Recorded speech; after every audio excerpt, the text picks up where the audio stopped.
¿Qué le parece si pasamos a la palabra de Dios? Porque sé que tienen más actividades, así que vamos a tratar de acelerar el paso. Y abran su Biblia, abran la palabra de Dios, Primera de Samuel, capítulo 1. Vamos a comenzar en el versículo 1. En esta tarde yo quiero hablarles acerca de la familia. Salvemos nuestra casa. Salvemos la familia, amados hijos de Dios. La familia está en un peligro, en un riesgo muy grande en este tiempo. Por eso quise traerles esta enseñanza para que salvemos nuestra casa, salvemos nuestra familia. Dice Primera de Samuel 1:1, hubo un varón. ¿Por qué no lo simplificamos? Porque tiene un nombre muy raro ahí. Hubo un varón llamado Elcana, que es lo que nos interesa. O es lo único que nos interesa para poder enfocarnos en esta noche. Versículo 2, y tenía dos mujeres. El nombre de uno era Ana y el nombre de la otra era Penina. Y Penina tenía hijos, mas Ana no los tenía. Y subía aquel varón todos los años de su ciudad a adorar y a sacrificar a Jehová de los ejércitos en Silo, donde estaban dos hijos de Elí, Ofni y Fines, sacerdotes de Jehová. Y cuando venía el día, el tiempo de las fiestas, Elcana sacrificaba y daba a Penina su mujer y a todos sus hijos, parece que eran muchos hijos, y a todas sus hijas, como que eran muchas hijas, y a cada uno le daba su parte, mas a Ana daba una parte escogida porque amaba a Ana, aunque Jehová había cerrado su matriz. Padre Celestial, en esta noche háblanos para poder pelear en contra de los enemigos de la familia que tú estableciste. Háblanos a través de este mensaje para que podamos formar una nación, para que podamos formar familias, hogares que exalten tu nombre, en el nombre poderoso de Jesús. Amén y amén. Tomen sus lugares, mis amados.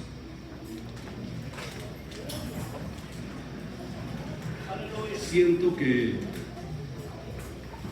en mí hay siempre un deseo, una intención de favorecer siempre a las familias. Estoy descubriendo que Dios me está llevando por esa área tan importante que debe de ser muy, muy valiosa para conocer el principio que Dios estableció, predicarlo al mundo y mantener esa enseñanza con mucho celo para que podamos nosotros salvar a nuestras familias. Hubo un varón llamado Elcana, que es lo que queremos en esta noche enfocarnos, y quiero hablar acerca de nuestra familia, o de salvar nuestra casa, salvar nuestro hogar, nuestra familia. Esta historia del libro de Samuel es una de las historias más fascinantes en toda la palabra de Dios. Y el personaje central de esta porción de la Biblia, de esta situación familiar, de esta situación de la que queremos hablar en esta noche, es un varón del que poco o nada muchos saben de él, de Elcana. Sin embargo, si yo mencionara, por ejemplo, a David, si hablara o mencionara a Daniel, a Pablo, a Isaías, yo creo que cada uno de ustedes inmediatamente en su mente tienen una idea de quiénes son y de qué papel ellos desarrollaron, qué tipo de proezas hicieron y también cuál fue el rol que cada uno de ellos desempeñó en la historia de la Biblia. Si nos vamos al libro de Hebreos 11, la Biblia los menciona que abrieron mares, abrieron ríos, taparon bocas de leones, hicieron descender fuego del cielo, pelearon contra vientos impetuosos, taparon bocas de leones. Pero cuando hablamos de Elcana, el creyente promedio no lo conoce. ¿Están de acuerdo conmigo? No lo conoce mucha gente a Elcana. Ni tampoco saben el papel que él desempeñó en la Biblia. Y la razón por la que existe este tipo de incógnita, acerca de él, es porque cuando Elcana hizo su aparición en la historia de la Biblia, de la palabra de Dios, lo hizo de una forma silenciosa. Sin embargo, él fue un esposo. Sin embargo, él fue un padre. Sin embargo, él tenía una familia que causó un impacto no solamente en su hogar, sino también en el reino de Dios. Y nos dice en el verso 2 que Elcana tenía 2 mujeres. Yo creo que era muy guapo. Una se llamaba Ana y la otra se llamaba Penina. Y la otra vemos a esta que se llamaba Ana, vemos aquí precisamente la bigamia, algo que Dios nunca estuvo de acuerdo. Lo toleró, pero nunca estuvo de acuerdo. Y esto podemos entender lo que ellos estaban confrontándose a su cultura, a sus costumbres carnales que ellos tenían en esos tiempos. Hasta que Dios lo prohibió en el capítulo 17 del libro de Deuteronomio, donde dijo que el hombre, el apóstol Pablo, segunda de Timoteo 4, también el apóstol Pablo lo corrige y dice que el hombre debe de ser marido de una sola mujer. Es muy posible, lo vuelvo a mencionar, que haya tomado a Penina por causa de la esterilidad de su esposo, una costumbre que existía en los tiempos antiguos. Tenemos el caso de Abraham, por ejemplo, y de algunos otros hombres de Dios. Es muy probable que por esa razón haya tomado por mujer a Penina. Elcana, de acuerdo a lo que hasta ahorita nosotros hemos podido comprender de la Biblia, siempre pasa desapercibido en las páginas de la Biblia. Es mencionado aproximadamente 8 veces solamente. Y de acuerdo a lo que encontramos, lo encontramos en la genealogía del sacerdocio del pueblo de Israel. Es muy probable que por eso él iba y ofrecía sacrificio. O a lo mejor no estaba en funcionamiento su sacerdocio. Pero en fin, vamos a ver cómo él es de alguna forma pasado por desapercibido, mientras que Ana, su esposa, es el personaje más popular que encontramos si nosotros lo comparáramos con él. En cada uno de los eventos, siempre que se habla de Ana, se habla y se enfoca solamente en Ana y se nos olvida su esposo, Elcana. Ana es mencionada mucho más en los eventos, en las predicaciones, De hecho, en las presentaciones de los niños es muy común utilizar las escrituras para hablar de Ana, la esposa del Elcana. Y la Biblia solo se refiere a Elcana como el esposo de Ana y se acabó. Nada más eso sabemos del Elcana. ¿Verdad que sí? Siempre Elcana se va a encontrar en la sombra de su esposa. No porque nosotros como hombres quizás no figuremos como Elcana, ni que hagamos las proezas que hizo Ana, sino porque ellos tienen, o pudiéramos tener, ellas tienen algo que nosotros no tenemos. Por eso Dios, cuando crió a la mujer, formó un complemento, porque el hombre estaba necesitado de un complemento. Lo que nosotros no tenemos, lo tienen ellas.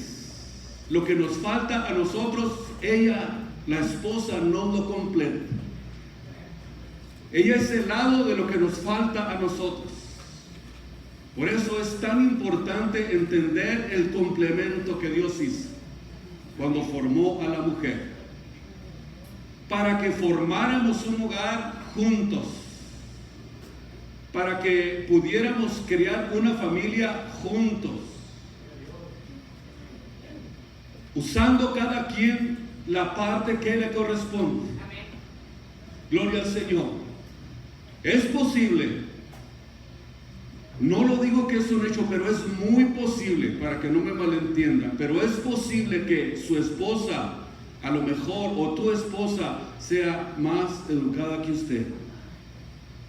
Es posible, no estoy afirmando. Es posible que ella tenga una personalidad más atractiva que usted, que sea más magnética, que a la gente le guste estar más alrededor de ella, más que de usted, varón de Dios. No digo que sea un hecho, pero es posible que sea hasta más arriesgada que usted. Es posible que tenga el valor, por ejemplo, si cuando fuiste a la tienda y nada más y te quedaron debiendo $1. ¿Saben lo que estoy diciendo? Va a ser más arriesgada que usted. Tú le vas a decir, no, ay, déjalo, hombre, que hay que... No, dame el recibo.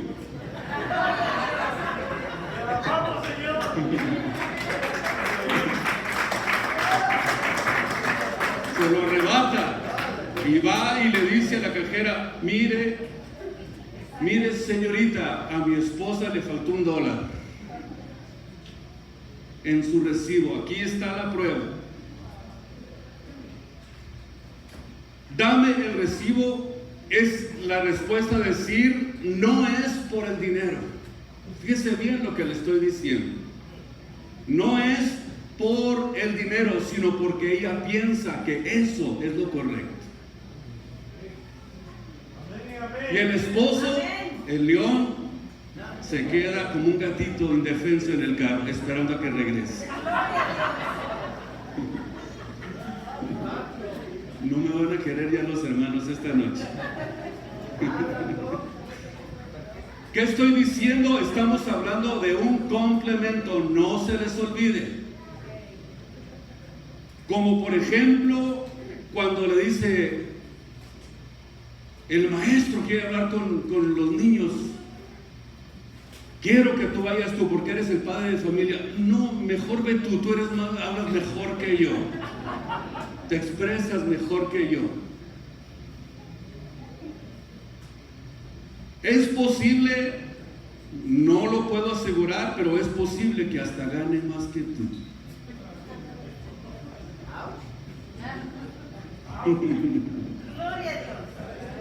Pero quiero decirles que con todo y esto no les da el derecho ni la prerrogativa la palabra de Dios a ser la cabeza del hogar. Gracias, Dios. Porque la cabeza del hogar es el varón. El varón es el líder espiritual de la casa. Es un orden establecido por Dios, pero nos dio el complemento. Debido a que el enfoque principal se encuentra en Ana, nosotros encontramos que, sin embargo, la influencia, escuchen ustedes, de él, sin la influencia del Cana, nada de lo que sucedió hubiera sucedido con Ana. Dice la Biblia que todos los años subía este varón a la ciudad para adorar y ofrecer sacrificios a Dios, donde estaban dos hijos de Elí, que era el sacerdote, Omni y Fines, y se apareció en un tiempo este hombre donde no había realmente un rey en Israel, donde el sacerdocio estaba por los suelos, no había autoridad, no había leyes morales, y cada uno hacía lo que bien le parecía a los ojos de Dios. Prevalecía la anarquía. Cuando el Cana se apareció en la historia de la Biblia, el pueblo de Dios se encontraba gobernándose a sí mismo en un tiempo muy similar al que estamos viviendo en este tiempo. Que cada quien quiere hacer lo que bien le parezca. Que cada quien quiere vivir su vida como le da su regalada gana, sin obedecer, sin entender que hay leyes morales, espirituales que Dios estableció para que nosotros las obedeciéramos. Por eso necesitamos salvar nuestra familia. Por eso necesitamos hombres y mujeres de Dios para poder establecer el reino de Dios en las familias, en los hogares. Ahora miremos algo importante. El nombre de Elcana es un nombre compuesto por el vocablo hebreo El, que significa El Shaddai, Dios Todopoderoso. El Olam, Dios sempiterno. Y el nombre de Elcana significa Dios ha creado, Dios ha redimido. Escuchen la importancia de esto. Dios ha obtenido, Dios ha poseído. O sea, un hombre poseído por Dios.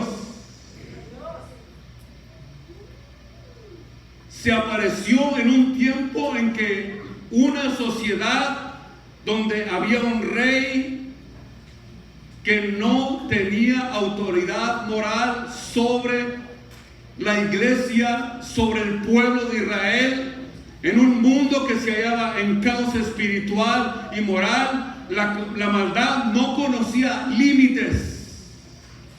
Y ustedes que conocen esta historia se van a dar cuenta que la maldad no tenía límites. El sacerdote que se hallaba cumpliendo las funciones ministeriales en el templo, en el tabernáculo, era Elí. Y dice la Biblia en 1 de Samuel capítulo 4 versículo 15, que no tenía vista, estaba ciego. Y en el verso 18 nos dice que era un hombre viejo y pesado. Hay otra versión que era un hombre viejo y gordo.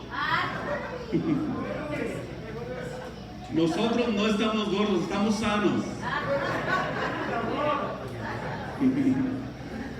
Por eso necesitamos entender la importancia de esto. Y todo esto era como un tipo, escuchen ustedes, de la condición espiritual en la que se encontraba el pueblo de Israel. Vean ustedes el reflejo de lo que estaba sucediendo en el liderazgo en el que le tocó vivir a este hombre llamado Elcana. Y no solo eso, sino que la Biblia nos dice que tenía dos hijos. Dos hijos. Vean ustedes la maldad no tenía límites. Quienes se hallaban ayudando a su padre en el oficio del sacerdocio en el tabernáculo en Silo, sin embargo, dice en Primera de Samuel, capítulo 2, versículo 12, que eran hombres impíos y no conocían la palabra de Dios. No conocían la Biblia, no conocían la ley de Moisés. Nomás se persinaban, y ya estuvo.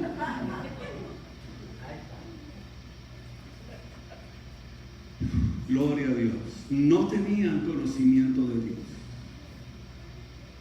No tenían una relación con Dios.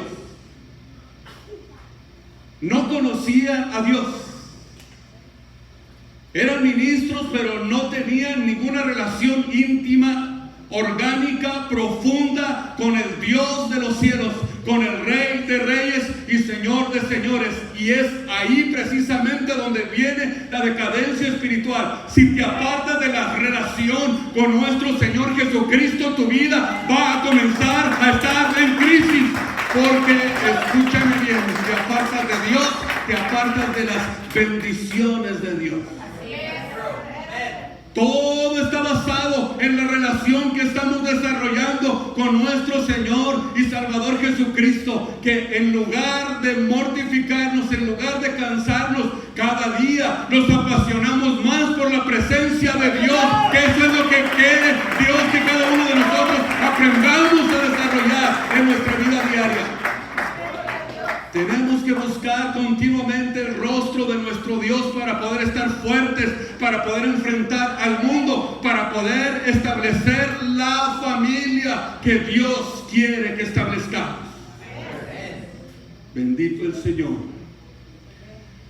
Pero auméntele usted a esto, a pesar de que no tenían una relación íntima con Dios, que no conocían la palabra de Dios, que eran impíos, dice el versículo 22, que dormían con las mujeres que le velaban a la puerta del tabernáculo. Es el colmo de la maldad. El colmo, el colmo, el colmo. Bendito el Señor. Todo eso se hallaba sucediendo en la casa de Dios, el lugar donde se adoraba y glorificaba a Dios. Un espíritu de apostasía y perversidad. Un espíritu, lo repito, de apostasía y de perversidad. Por eso el apóstol Pablo escribió algo muy importante que necesitamos nosotros descifrar para poder entender la importancia que tiene, que nos tocó vivir en los tiempos peligrosos de los que habló el apóstol Pablo a Timoteo. Tiempos feroces, donde la caridad de muchos se va a resfriar, donde va a venir una frialdad al mundo de tal manera que muchos apostatarán de la fe.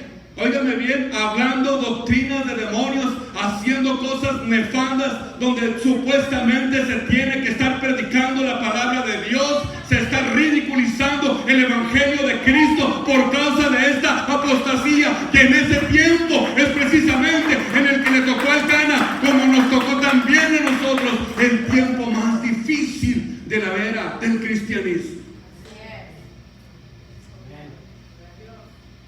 Gracias, Señor, por la palabra. Gracias, gracias.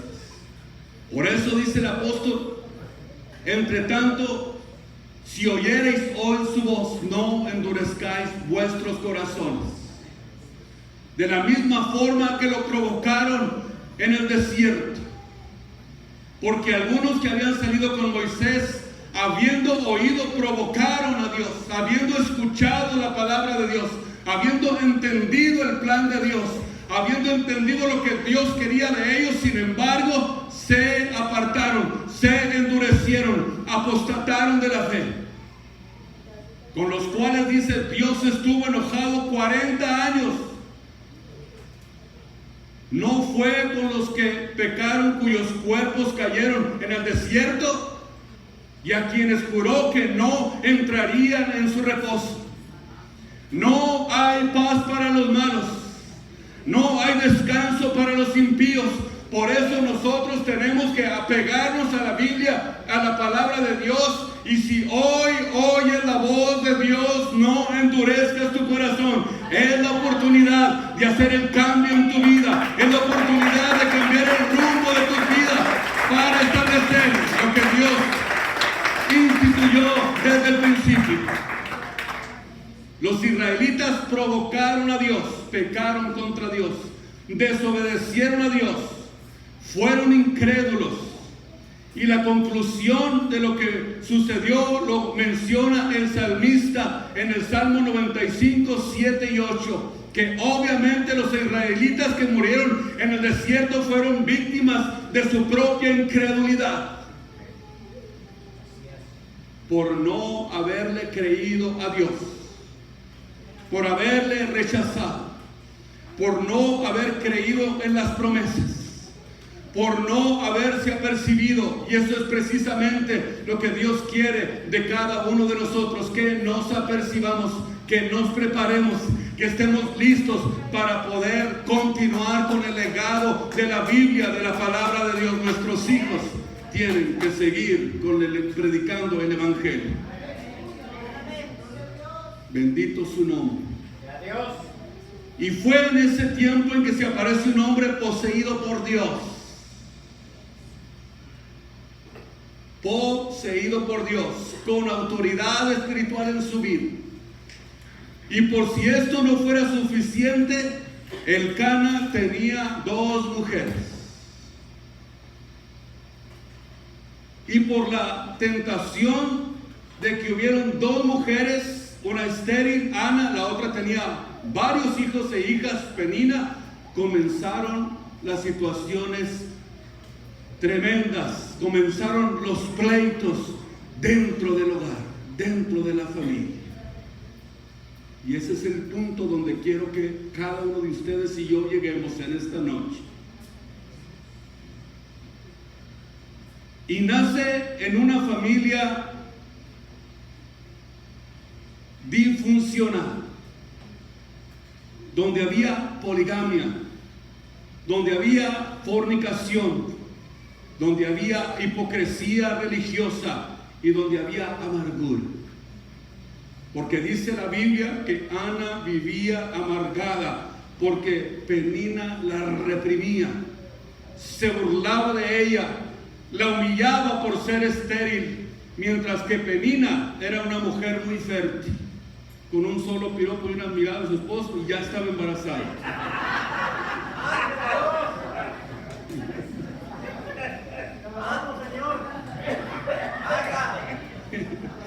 Era una máquina de hacer hijos. Mientras Ana estaba angustiada,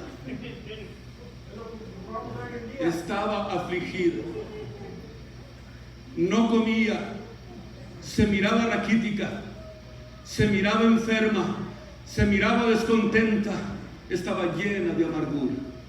Así la describe la Biblia. Imagínense ustedes el drama que había en esa casa. Había discusiones, había palabras ofensivas, había acusaciones, mientras que Elcana tuvo que enfrentar esta situación. Ahora Elcana enfrentaba problemas en casa, no solamente fuera del hogar, por la situación que se estaba viviendo en el sacerdocio del pueblo de Dios, sino que aún en su hogar. Fuera de su hogar había problemas. Estaba viviendo en una etapa donde fuera de su hogar, fuera de su casa, había una sociedad que vivía completamente alejada de Dios, viviendo perdidamente, alejados de la comunión con Dios. El templo estaba siendo utilizado de la manera más horrenda, más horrible que nosotros pudiéramos imaginarnos. En la casa eran una cosa cuando iban al templo a glorificar a Dios. Cada vez que subía, que llevaba a su familia, que llegaban al templo a sacrificar a Dios, ellos llegaban y aparentemente eran la familia más feliz de la tierra. Sin embargo, vemos que en casa eran una cosa y en la iglesia eran otra cosa. En la casa había pleitos entre sí y en la iglesia puras sonrisas, puras bendiciones. Aleluya. Amados, Dios te bendiga, hermano. Bendito el Señor. Bendiciones, mis amados. Y entraban con una Biblia familiar, letra grande en la mano.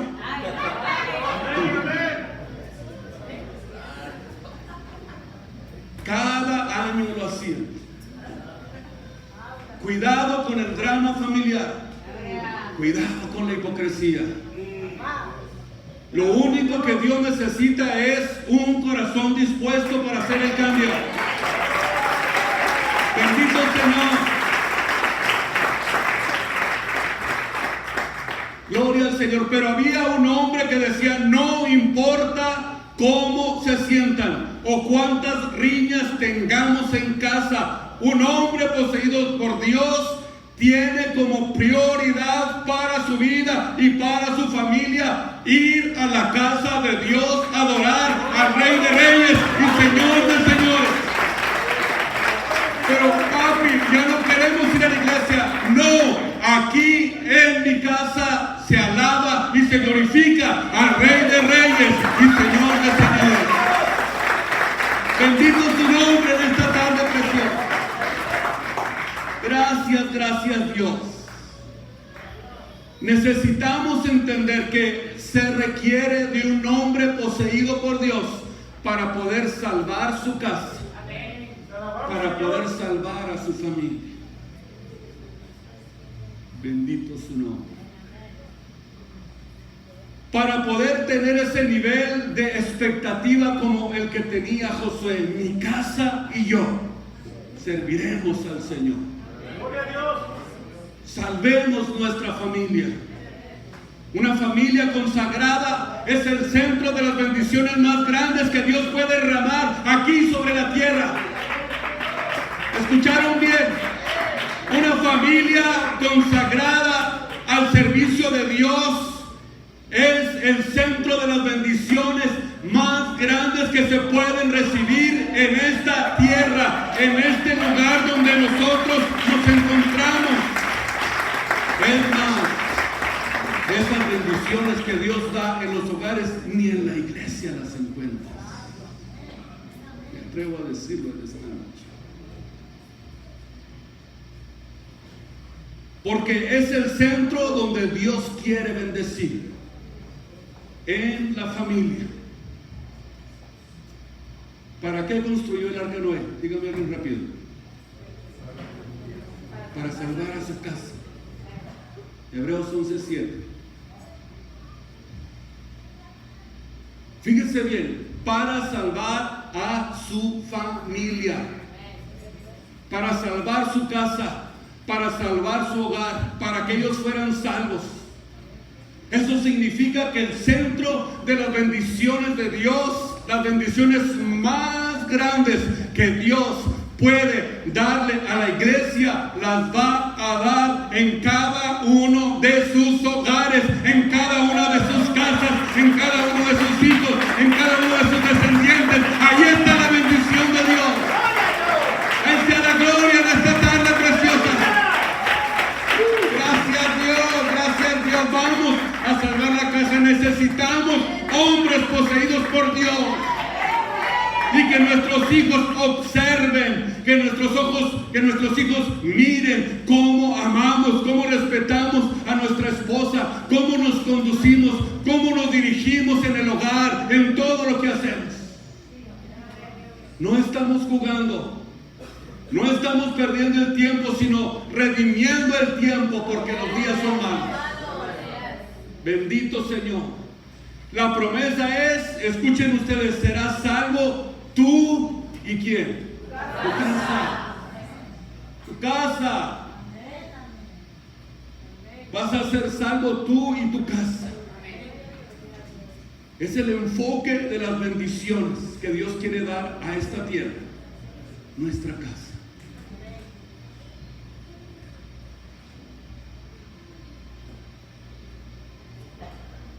Así que, a pesar de lo que esté pasando, la Biblia nos promete: serás salvo tú y toda tu casa. A pesar de lo que esté pasando en este mundo, a pesar de la inmoralidad, a pesar del pecado, a pesar de la incongruencia que está sucediendo, las tonterías que se están levantando en contra de la familia, a pesar de que se levanten en contra de lo que Dios ha establecido, en esta tarde podemos confesar con toda certeza: mi casa y yo vamos a servir a Jesucristo. Gloria a Dios. El gozo del Señor es nuestra fortaleza. Seamos hombres poseídos por Dios. El Cana nos dice que a pesar de toda la adversidad, de todo el drama que estaba viviendo en su casa y lo que estaba pasando en su entorno, eso no determina quiénes somos. ¿Me oyeron en esta noche? Eso no determina quién soy yo ni mi familia. Yo sé en quién he confiado. Yo sé en quién he creído. Mayor es el que está con nosotros que el que está en el mundo promoviendo la inmoralidad. El mayor es el que está con nosotros. Bendito su nombre. No hay nada que nos pueda detener, porque desde que nos entregamos a Cristo y hasta que muramos o hasta que nos vayamos con Él de esta tierra, vamos a predicar el Evangelio por todos los lugares. En todos los lugares donde Dios nos permite estar, vamos a predicar el Evangelio tal como es. Cuando era el día del sacrificio, dice la Biblia que le daba a Penina y a sus hijos una porción, el Cana, pero a Ana le daba una parte escogida. O sea, hay otra porción de la Biblia, otra traducción que le daba la doble porción, porque amaba a Ana a pesar de ser estéril. Ana le decía: yo sé que estás herida en tu corazón. Estaba preocupado por su casa. Ya no llores. Y le dice en el verso 10 que ella estaba en amargura de alma y lloraba. Había una pesadez en su espíritu y le decía: Ana, ¿por qué lloras? ¿Por qué no comes? ¿Por qué está afligido tu corazón? ¿No soy yo mejor que 10 hijos? Y se levanta y le dice: no, yo quiero un hijo. Quería tener hijos. La mente judía se desarrollaba que eso era parte de la bendición que Dios le había prometido a Abraham. Se sentía indigna, se sentía inferior. Y hay cosas que solamente Dios puede cambiar. Hay solamente cosas que solo Dios puede arreglar en nuestras vidas. Aunque vayas al mejor consejero, aunque vayas al mejor psicólogo, aunque vayas con el mejor consejero, es Dios el único que tiene la última palabra, porque hay cosas que el hombre no puede arreglar. Ella no estaba poseída por Dios, vivía en amargura y regresaba a casa con amargura. Iba al sacrificio, iba a la iglesia, adoraba a Dios y llegaba echando bronca en la casa, como sucede muchas veces entre los hogares cristianos. Pero Ana por fin decidió terminar con esa amargura. Dijo: ya basta. Este es mi último día que voy a vivir en amargura. Y dice la Biblia que se fue al altar. Y estando Elí, el gordo, ciego, sentado, que era el que oficiaba los sacrificios, la acusa de estar ebria. Porque hay muchos que no entienden el dolor que tú estás sintiendo. Hay muchos que no saben lo que estás sufriendo y se confunden. Creen que estamos ebrios, creen que estamos locos, creen que no tenemos nosotros verdaderamente la guianza del Dios y Salvador, pero estamos conscientes del Dios al que estamos sirviendo. Porque muchos no entienden el dolor que estás teniendo.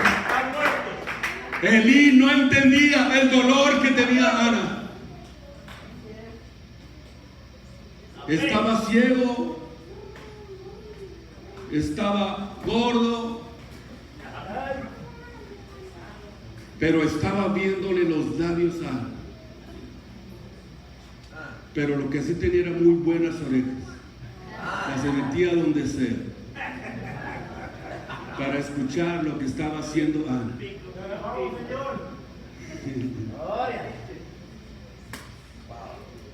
Y el clamor fue: Señor, yo quiero un hijo. Señor, transfórmame. Señor, cámbiame. Yo salgo de este lugar cambiada. Y se levantó después de haber estado en grande amargura y dijo: no voy a tener más amargura en mi alma. Yo acabo con la amargura en esta noche. No es hasta que tú te decides acabar con la amargura, es que va a salir de tu vida y de tu corazón. Y lo primero que dijo después de que se deshizo de la amargura: vengan los tacos y el pozole. Bendito el Señor. ¿Por qué? Porque había salido la amargura y por fin había decidido acabar con ese estilo de vida y comenzó inmediatamente a pedir de comer. Y dice la Biblia que fue sanada de toda amargura y no estuvo triste más. Fuera la amargura, fuera la tristeza, fuera el rencor, fuera todo aquello que a nosotros nos está tratando de detener para no disfrutar del servicio al Dios que estamos sirviendo. ¿Por qué no le decimos en esta noche: fuera toda amargura de mi corazón, fuera todo dolor, fuera toda tristeza, y desde hoy yo decido no estar amargado más? ¿Por qué no viene a este altar y se lo dice a mi Señor y Salvador Jesucristo? Descárguese, descárguese, descárguese con todo su corazón. Descárguese, véngase a este altar, córrale aquí, véngase, pónganse de pie y venga aquí y diga: Señor, yo decido desde hoy echar la amargura fuera de mi vida para establecer una familia que te alabe, que te glorifique, que te exalte. Pásele para acá.